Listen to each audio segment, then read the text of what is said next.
حلال کمائی کرو کہ میرے نبی کا فرمان ہے جو صبح سے شام تک حلال کمانے میں تھکتا ہے اس کے اس دن کے سارے گناہ معاف ہو جاتے ہیں۔ سعد بن معاذ بیٹھے تھے، ان کے ہاتھوں پر اللہ کے نبی کی نظر پڑی تو ہاتھ بڑے سخت تھے، تو ہم نے کہا سعد تیرے ہاتھ اتنے سخت کیوں ہیں؟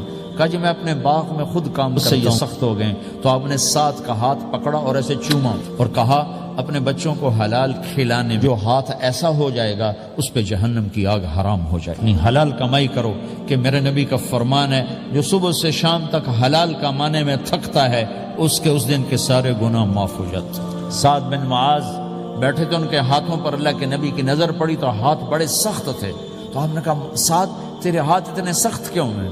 کہا جی میں اپنے باغ میں خود کام کرتا ہوں، سخت ہو گئے۔ تو آپ نے سعد کا ہاتھ پکڑا اور ایسے چوما اور کہا اپنے بچوں کو حلال کھلانے جو ہاتھ ایسا ہو جائے گا اس پہ جہنم کی آگ حرام ہو جائے گی۔ تو میرے نبی نے فرمایا پہلی بات کسی کو دھوکہ نہ دینا، تجارت میں فراڈ ہی فراڈ اور دیانت ہی دیانت ہے، دونوں چیزیں ہیں۔ ذمہ داری میں فراڈ ہو ہی نہیں سکتا۔ تو آپ نے فرمایا حفظ امانت، کبھی کسی کو دھوکہ نہ دینا۔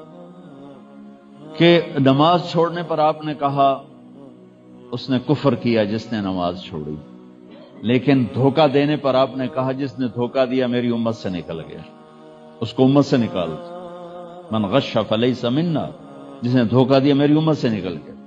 تو میرے نبی نے فرمایا پہلی بات کسی کو دھوکہ نہ دینا، تجارت میں فراڈ ہی فراڈ اور دیانت ہی دیانت ہے، دونوں چیزیں ہیں۔ ذمہ داری میں فراڈ ہو ہی نہیں سکتا۔ تو آپ نے فرمایا حفظ امانت، کبھی کسی کو دھوکہ نہ دینا۔